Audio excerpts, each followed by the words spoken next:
जय हिंद स्टूडेंट्स, मैं एसके सेठ कक्षा 6 के सामाजिक विज्ञान में आपका स्वागत करता हूं।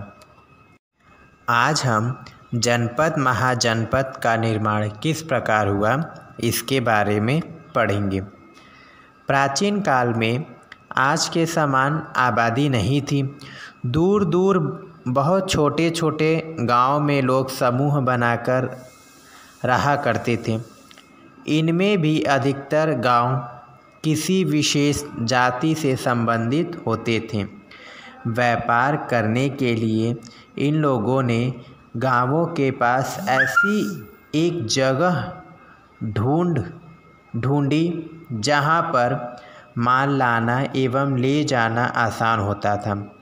विभिन्न दशाओं में गांवों से दूरी के अनुपात में एक केंद्र बनाया गया, जहां पर सभी स्थान के लोग आकर बाजार में खरीदारी एवं बेचने का कार्य करते थे। यह स्थान छोटे छोटे कस्बों में बदलने लगा और लोग वहीं पर अपने आवास बनाकर रहने लगे। इन कस्बों के अतिरिक्त नगर भी वहां पर होते थे, जहां राजा एवं राजकीय गतिविधियां चलती रहती थी। वहां की आपूर्ति भी कस्बों के माध्यम से होती थी।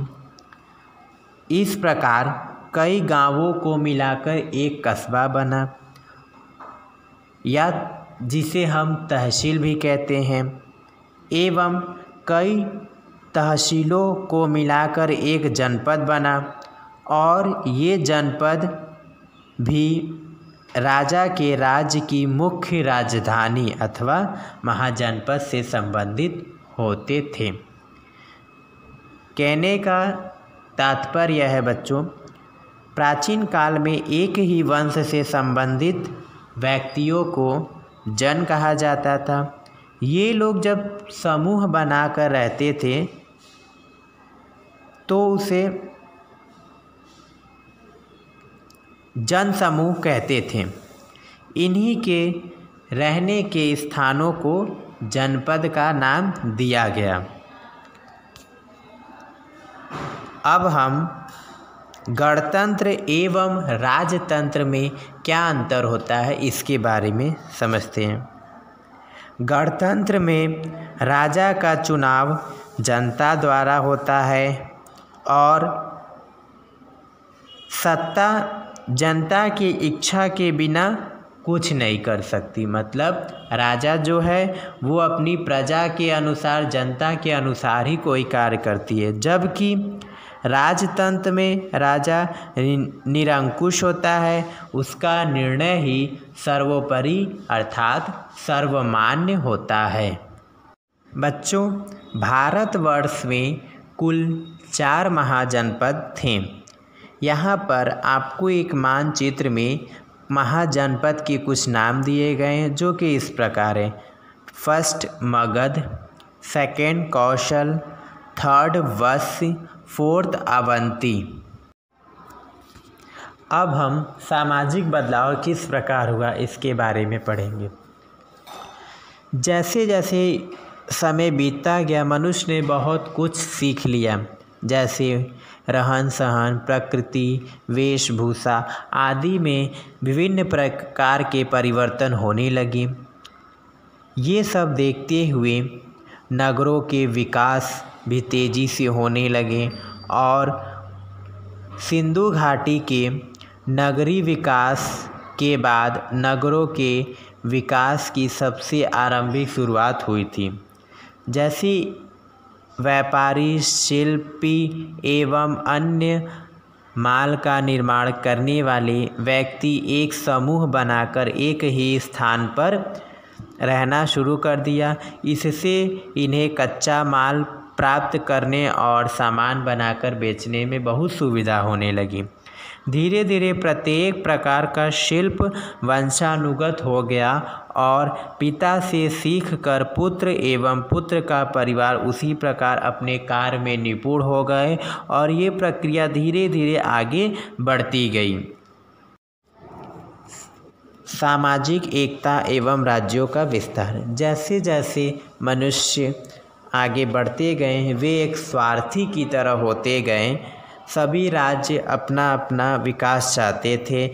अपने क्षेत्र को आगे बढ़ाने के लिए छोटे राज्यों पर अपना नियंत्रण जमाने लगे। बड़े राज्य अपनी स्वार्थ सिद्धि के लिए छोटे राज्यों को मित्र बनाकर, वैवाहिक संबंध बनाकर, संधि करके अथवा आक्रमण के द्वारा उनके राज्यों को हड़पने लगे।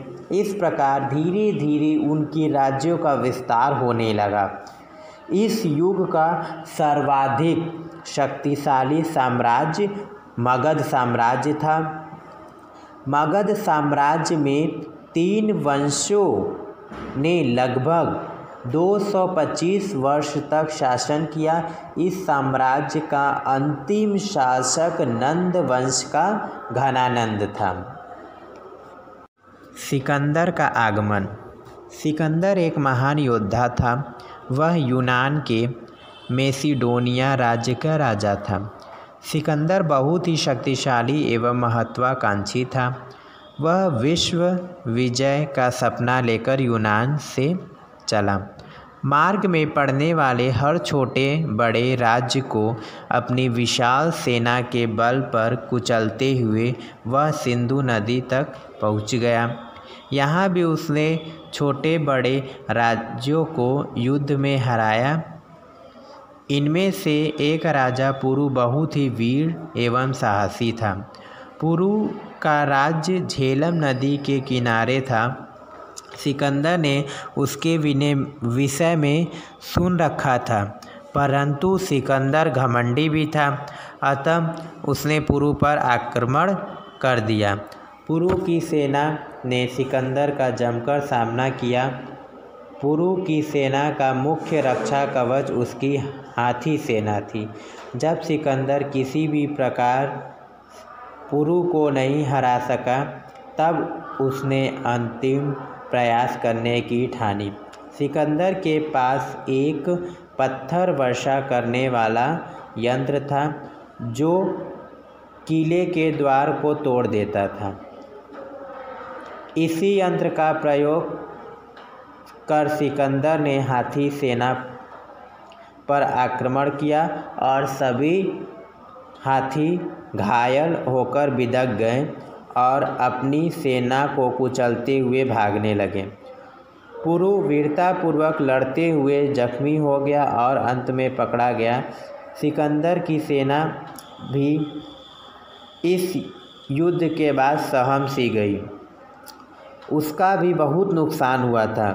पुरु की वीरता से प्रसन्न होकर सिकंदर ने उसे क्षमा दान दिया और उसका राज्य वापस लौटा दिया। पुरु और सिकंदर दोनों ने आपस में मित्रता कर ली। सिकंदर का प्रस्थान। सिकंदर आगे बढ़ना चाहता था, परंतु आगे उसे मगध साम्राज्य से टक्कर लेनी पड़ती। मगध की सेना बहुत विशाल थी। सिकंदर के सैनिक पुरु के साथ युद्ध करते करते थक चुके थे और वे भयभीत भी हो गए थे। इतनी बड़ी सेना की चर्चा सुनकर उन्होंने युद्ध करने से मना कर दिया। सिकंदर को अपनी सेना से ऐसी आशा नहीं थी, परंतु वह समझ चुका था कि इतने सारे युद्ध लड़कर सेना थक चुकी है एवं वह विश्राम चाहती है।